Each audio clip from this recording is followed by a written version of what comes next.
This is a Quiet Loud Studios production, the podcast network where reflection meets amplification.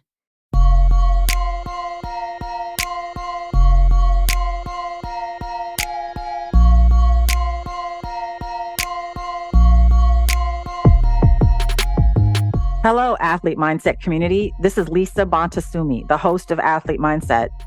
Before we dive into this episode, I want to invite you to support the mission and purpose of our show. For $10 a month, you can help to make sure these conversations get to as many athletes, teams, coaches, and sport mental health environments as possible. As a subscriber, you will receive exclusive content and updates on current topics in athlete mental health, and you'll be directly contributing to the betterment of mental health for all athletes. Join the cause. Subscribe at sportsE.io/athlete and make a difference today. Again, that's sportsE.io/athlete. With your support and amplification, we can ensure more voices are heard and more individuals and communities are positively impacted.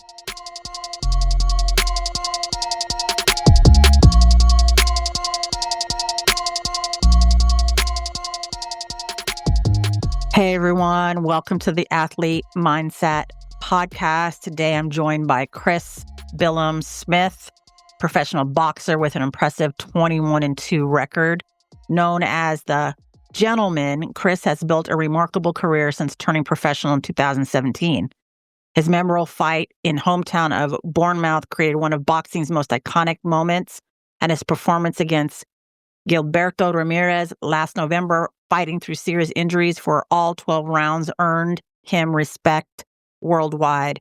Beyond the ring, Chris is driven by family, his wife Mia, young son Frank, and the support of his mother through her health challenges. Today we'll discuss the mindset that's defined his career, lessons from both victory and defeat, and his path forward. On the heels of his most recent victory, please welcome to the Athlete Mindset podcast, Chris the Gentleman Billam-Smith. Yeah, thanks for having me. It's an honor to be on. I appreciate you. So, when did you start boxing? How old were you? How did you come to it? You're a boxer from England. Tell us a little bit. My U.S. folks want to know you. Well, I actually started boxing quite late in terms of sports. I tried all sorts of sports when I was a kid. Okay. And then I started boxing when I went to college, which is basically 16 years old over here. That's different. That's right. We got to be clear. Mm-hmm. Yeah. So, I met a friend there who was boxing. I started training just to get fit, really, because I played a lot of football or soccer for you. Yes. Americans. Yeah. I was just getting fit for that, and then I went and watched him box, and I just fell in love with the atmosphere. There was 15 to 20 of us all chanting his name, and I just thought that must be amazing, just having all your mates there supporting you like that. And I just sort of fell in love with that idea of just having all your mates there supporting you and chanting for you and stuff like that. And I was like, okay, I'm going to give this a go. And then 10 months later, I was having my first boxing match, and it's been quite the journey since. Something I just wanted to experience that feeling and just sort of fell in love with that. And then, fell in love with the whole thing with boxing of just areas to get better. And I think for me, boxing was different. I've done a lot of team sports like hockey, soccer, and things like that. And they were sports I played the most, and they were the ones I was most competitive in. And then with boxing, it was just all down to you. And I love that. I love that feeling of it being in control. You could have the best game of soccer I've ever had, but I could still lose. Correct. And that was frustrating. So I felt like more in control of the outcome of boxing match, and everything I put in, I basically got out what I put in, which is something that I really enjoyed. I appreciate that, because I was going to ask you what is the difference for you between playing a team sport like football/soccer and then going in the ring by yourself. But you like that. Not a lot of people would. I think people would say that's a lot of pressure and too much responsibility, but it sounds like you rise to that occasion. Yeah, I think for me, I'm the youngest of three boys, and then my older brothers are 7 and 9 years older than me. So I think I've always enjoyed being center of attention. So that's something I probably thrived off, and being sort of the person doing the thing I always loved. Like when I was playing football, it was always, I wanted to be the captain. I wanted to take the penalties. I wanted to take on all the responsibility and then harness that. And I loved it. So I love that feeling of the responsibility and the pressure. I've always loved it. And as I've grown up, I've learned the Billie Jean King tennis player, her quote, yes, pressure is a privilege, which is just a quote I live by now. And I just think, you know, only people in privileged positions feel pressure. And I love that. It's just such a great quote. It's genius. And, it's someone I really harness and really empowers me. I love that. You also have kind of your own quote. I've seen it on your Instagram and in other articles. Consistency builds success. Yeah. Yep. Can you break that down for us? What does that mean to you? Well, in you know, I got a long name with Chris Billam-Smith, and obviously the initials are CBS. So I use those. What? That's clever. That's clever. Use those initials for a mantra I live by, and that's consistency builds success. I wasn't the most talented boxer, even when I started out, or especially when I started out as an amateur, but I was always turning up. I never missed a session. I was always the first one in, the last one out, doing extra. And then when I turned professional, I just stayed consistent. And once again, I wasn't hyped or anything like that going into the professional game. Not much was expected of me, but over time, I just stuck at it and was grinding away. And it was just something that really stuck with me. It's just consistency builds success. And I think it's become consistency. The word has become quite a buzzword in a way nowadays, or maybe not a buzzword, but a word that people realize how important it is, consistency, whether that's business or in sport or in whatever it is. It could be diet, it could be health, it could be fitness. I just think consistency is the one. And you're either voting for progression or you're voting for a regression, whatever action you do. So your consistent behaviors is whether you're going up or down. You're never just going linear, you know. So I think it's important to stay consistent and keep looking for the positivity and the work ethic has got to stay there at all times. That is so wise. As a certified mental performance consultant in the work that I do in the sports psychology field with athletes and high performers like businessmen and other folks that you mentioned, that consistency is the key teaching that we have. And that is the edge that you can kind of harness in your mind and in your brain to build that consistency. Because I love that you say consistency builds success. You have to keep doing it. Like, as we say, right? Athletes got to put the reps in. This is what you're doing. What does consistency look like to you? Like maybe a week out from a big fight. Maybe even not a big fight, but just a fight that's on your calendar. Yeah. What does that look like?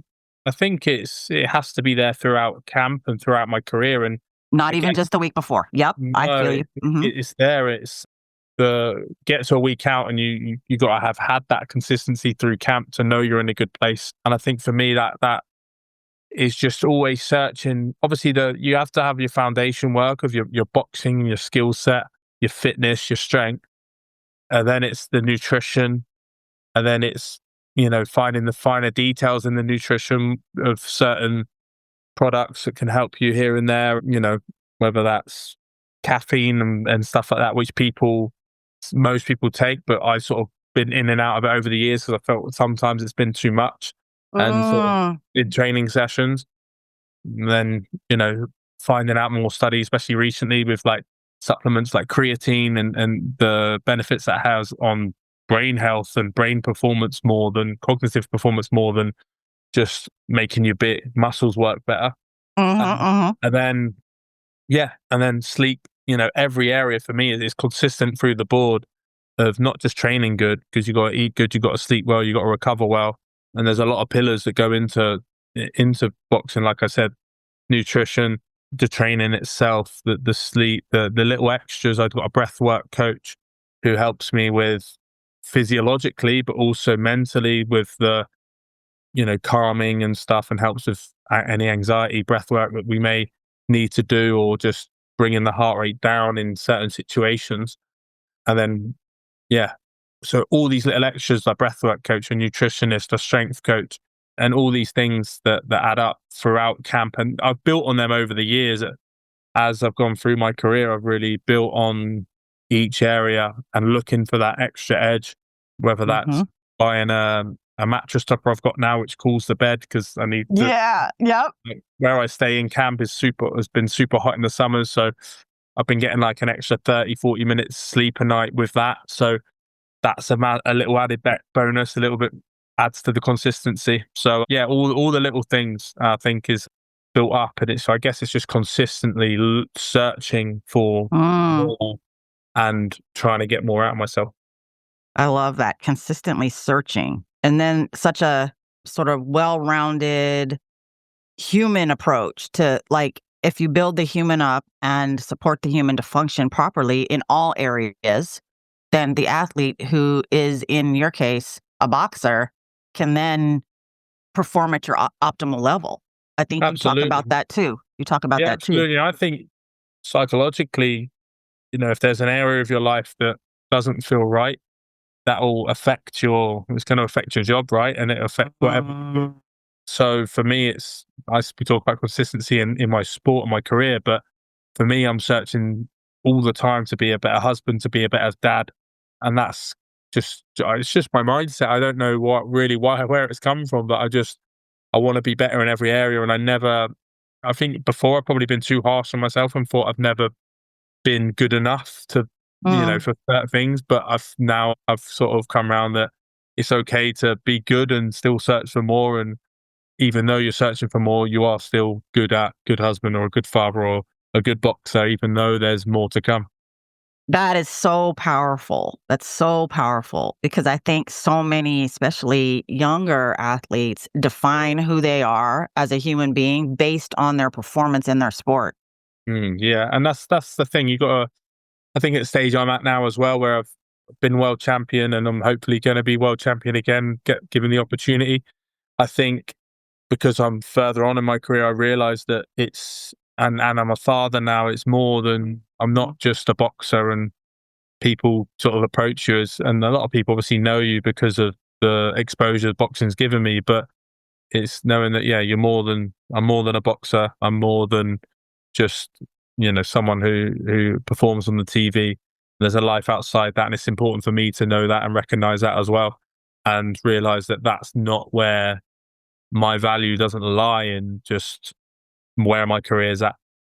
So I am like, the curiosity in me is like, yeah, where did Chris develop this? Like you say, you don't know, but humility has to be developed. This mindset has to be developed. And maybe it just happened somehow. You had good mentors around you, good coaches, good adults. I think your two brothers probably taught you how to be who you are just by interacting with them, and almost kind of being an only child once they left the house, and like what that meant. What is it? How does being a husband to Mia and a father, how old is your son now? He'll be 3 in a couple of weeks. Oh, tell us his name. Frank. Oh, so cute. 3-year-old. Okay. How does your worldview as a champion boxer change now that you have the role of husband and father, like you were saying? Talk about how that changes. Yeah, I think it's kind of been hand in hand with where Frank's growing up and me achieving a lot of what I wanted to achieve. I wanted to win a world title at AFC Bournemouth Football Stadium, which is my home team stadium. And I got to do that. And that was just something that was, like every time I mention it, I get goosebumps, and I still do now. And that's been a couple of years now, coming up to 2 years since I did that. But then the other fights I've had since then, avenged the loss. So then obviously I've been beaten since, but I feel like a lot of those fights were for me, and now I'm doing it more for them. But with Frank growing up, I think that's come hand in hand, and because he's just so much more, we've got such a great friendship and bond. And I think now it's harder being away, from him, a lot harder. My wife's also pregnant and due in September. So congratulations! The family's growing. So this last camp was really, really difficult because she's pregnant, looking after a toddler, and he understands more now that I'm away, and it affects him. It affects his mood naturally. I'm away 5 of the 7 days a week. So although it's not as bad as some people, it's still bad enough to affect him, I think, emotionally and mentally. And it's shown that because I've been home now for a few weeks and he's been behaving a lot better, and we just get on like really, really well. So it's still hard work at times, but it's that kind of has got blended in with me still wanting to do and achieve things, but now I want to achieve things because of him and to show him things, later on in life. He doesn't really understand what I do yet. I've definitely kept him away from that, so doesn't think it's okay to punch people. Okay. But obviously one day he's going to know, and as he grows older, people will tell him and explain, and then I'll be able to sit down with him and explain things and explain the hardships and explain the comeback and stuff like that. So it's good lessons for him moving forward.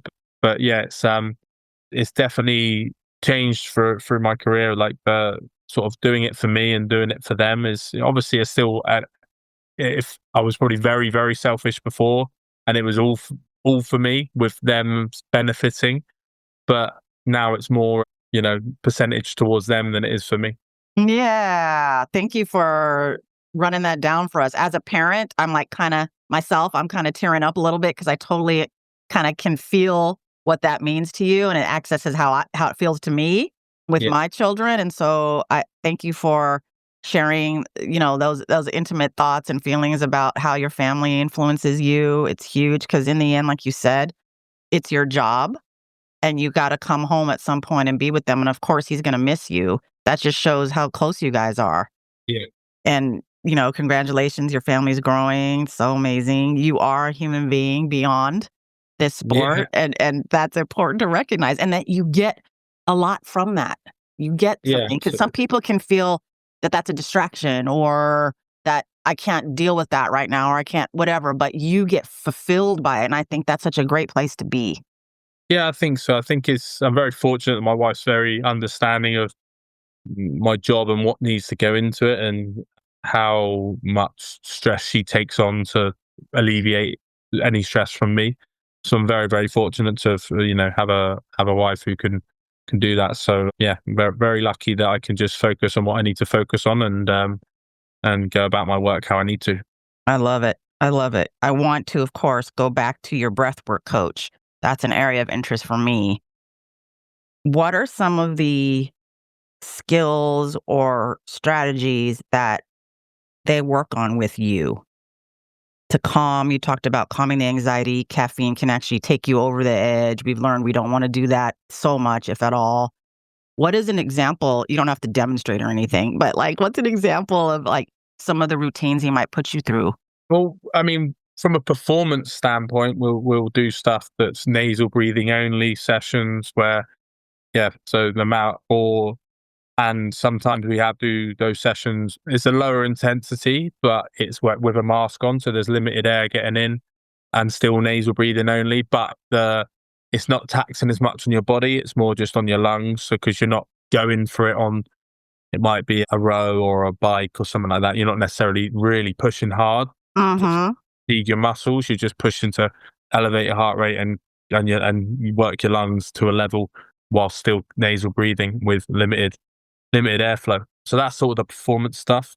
But then we'll do, certain breathwork protocols, whether that's box breathing or extended, that box breathing and those sort of things. There'll be like a cortisol, 3 to 5 minute cortisol regulation, basically. So for after a session to sort of get rid of the cortisol, and then get that out of your system. And that's brilliant. The first time I ever did it, I did a boxing punching session with my coach on the pads, and I laid down on the mat and I had done a stretch out, and then I did this cortisol. I think he calls it cortisol dumping, or getting rid of it. And I did that for 3 to 5 minutes, and I fell asleep. And I texted him. I was like, mate, I was like, I texted it. I said, yeah, I've fallen asleep like after doing the cortisol. I was like, mate, that means it's worked. So you won't fall asleep with too much adrenaline and too much cortisol in your system. So you obviously did a great job of doing it. So that's been a really good addition to sort of camps and stuff, and useful. You can use it at night, when your mind's going, might have had a bad spa or something that day, and your mind's going and just focusing on the breath work is obviously a great form of meditation and helps get me off to sleep pretty comfortably. So that's been great for the mind. And he's really good at what he does. Like I said, we do a lot of different things, whether that's ramping up even before a sessions which are based around the breath, and then obviously like the cortisol dumping and stuff like that as well. No, that's all fantastic. Thank you for providing that education too, and how you use it, how it helps from a neuroscientific standpoint. Cortisol dumping, I love it. Regulation. But I'm also hearing that the breath can actually get you excited or build up. It's not just a calming exercise. I think people need to know that, right? So there's ways that your coach guides you through breath work to help you get up for the moment. Yeah, for sure. We'll do breath work, breath holds. So like inhale through the nose, exhale through the nose, and do holding the breath for a certain amount of steps or seconds and stuff like that. And that will sort of open up. It helps build CO2 because you need CO2 for your muscles to work and stuff like that. So there's then CO2 is getting released into your body. So you need that, and then you need that build up. And then there's like a rib expanding one he does, which is really good just to really open up the lungs. And we do 3 little sections per day that he'll give me to do. And then we'll do the sessions on top of that, 1 or 2 sessions a week of, like I said, the breath holds, where we might be walking and trying to hold our breath and stuff like that. But yeah, obviously you need a professional who knows what they're doing. For sure, please. Yep. For anyone listening, don't just hold your breath for as long as you can. Please don't do that. No. But yeah, it's been a really good addition and definitely helped me with my performance and obviously my recovery as well. I just love it. I love it. And that you can speak about it and talk about it and know what it's doing and that you've learned a lot through it is really, really great. I have one more little area on the mental side. You have talked about, yes, you are the gentleman. Tell us how come you're called the gentleman. Well, obviously, most boxers have a nickname. That's true, they do. And a ring moniker. And we were in the gym, and I'd had a couple of professional fights, and we were trying to think of a nickname for me for a while, and we couldn't really think of one. And then one day, my coach just said, "Oh, I think I've got a nickname for you. And what about the gentleman?" And then his brother was like, "I think it should just be gentleman and not the gentleman." And then because there've been fighters before, like Gentleman Jim Corbett, but like the Gentleman Jim is nice. Sort of alliteration, I guess. You're right.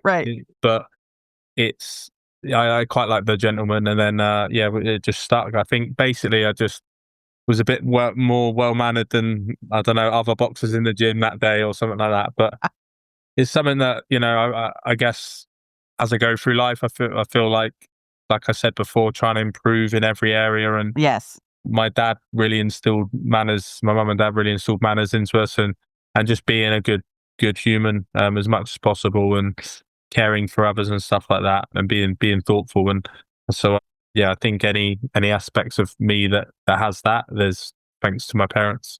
I appreciate you shouting them out for sure. And you say, though, you describe yourself as a savage when competing, though, and highlighting the mental shift that occurs once you step into the ring. Quote, "As soon as I climb through the ropes, I'm a different person." What happens in that transition for you? I guess it's just like almost like an alter ego in a way. And I think I'm able to just to switch it. And it doesn't mean that, and I think it is good to have that control of it over, it doesn't come outside the ring, it doesn't come out. And then inside the ring, the nice human version of me doesn't come out, because that's not gonna get me anywhere. No. I think I'm very fortunate in a way. I don't know how I've done it, but to be able to separate the two. Like once the final bell's gone, and what's done is done. So as soon as that bell goes, I'm 99% of the way back to being human version of me, because I don't need to be that version anymore. Nope. So yeah, I don't know what the switch is, but yeah, once I'm sort of on fight night, for example, once I'm getting my hands wrapped and I'm Mm-hmm. getting in that zone, I think, yeah, my wife's never been in the changing rooms before a fight or anything like that. And wouldn't really want her to, because I wouldn't want her to see that version of me. Obviously, she Mm-hmm. sees it on fight night, but yeah, my wife gives me oxytocin and releases happy hormones. So that's not the hormones I need in that moment. So, No. Yeah. yeah. And the hormones I do need, I don't really want her seeing. So, Yeah. yeah, but I Fair. think I don't know what it is. You have to have that switch in this sport the way it is. And some people maybe can't turn it off sometimes, and it flows over into everyday life. But I'm fortunate enough that most of the time, I think I'm able to keep that switch and be the right person on the right side of the ropes. Yes. Yes. I appreciate everything you're saying. And again, your knowledge about how the hormone levels happen, who invokes those hormones in you, and when you want them and when you don't. Because a lot of athletes, especially y'all in boxing, MMA, combat sports, you need to be a savage. You need to be someone who is ready to get the job done. Like, you're in your profession. Like, my husband doesn't see me in my work, and like there's a certain side of me I have to turn on, and then I switch it when at home with the kids and him, and it's different, or with my girlfriends, it's different. And I get that. You being able to control when to turn it on and when to turn off, and maybe it's all the consistency up to now. You know what Yeah. it feels like. Each hands wrapped, to walking, to taking the robe off, to like every step of the way, stepping in. It's a transition that's maybe gradual for you and just kind of become automatic over the years. So, Yeah. you know, I think the experience that I've had now, I mean, I've had 23 professional bouts now and over 40 amateur bouts. So you kind of get to learn what's what. I mean, I probably before maybe had that sort of mean streak switched on too soon. And mhm, then it can just burn your energy trying to act a certain way too much. mhm. Now, like during the week on press conferences and face-offs and all that, I'm pretty relaxed and calm, and then I can just get back in the car with my wife if she's come along to it, whether that's the way in or and just be what I need to be, and then yeah, switch it on fight night. Yeah, for sure, for sure.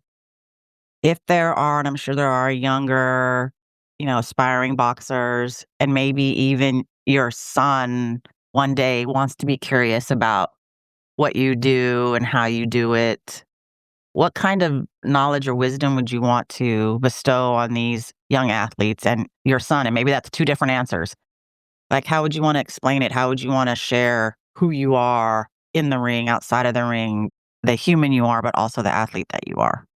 Yeah, I think there's been a lot of great role models through the years in other sports as well as that I probably idolize. Like you look at like Roger Federer, for example, the class he has, the this kind of man he is, in how graceful he is in defeat and stuff like that. Mhm. And I think that people like that are really admirable, and I've idolized them. There's Lewis Hamilton as well. Obviously, like they're two of the best ever in their sport, if not the best ever in their sports. And the way they carry themselves is almost more amazing than what they've achieved, because Mm, especially Lewis, of his background as a youngster, didn't get many opportunities. He's in a sport which is expensive, but he's from a poorer family. His dad's worked at X amount of jobs and all these things to get him where he is, and he's still very aware of how fortunate he is. And even though he's at such a high level where some people aren't quite as humble, and even though they haven't mhm. achieved what he has, and I think people like that are really important for sport. And I think that's the same with me. Any kids that do look up to me, I want to be a good role model. And I think a lot of the time, the very best in sport as well, they have a class about them outside of their sport, because they want to be a better human. They want to be better in all areas of their life, not just in their sport. I think that's important to instill in children. I think as well, when you're retired and the sport, in sports, very few you can go on beyond 40. There's a whole life for you out there. So your sport and your demeanor and how you carry yourself will be important past that, because people won't want to hang around with someone or give opportunities to people who aren't liked or aren't, nice to be around. So I think that's really important.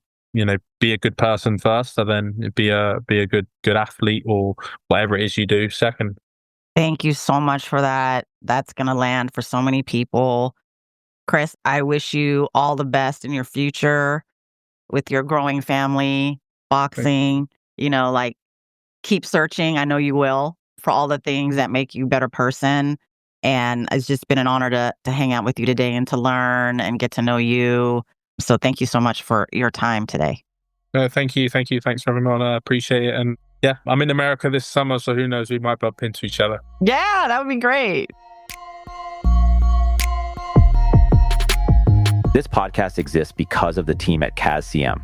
CAS-CM is a B2B content production company helping organizations create and share their stories. We aim to create space where businesses can build assets and drive revenue through writing and talking. Content creation should be enjoyable and accessible. At CAS-CM, we love helping make that happen. Learn more at cascm.com.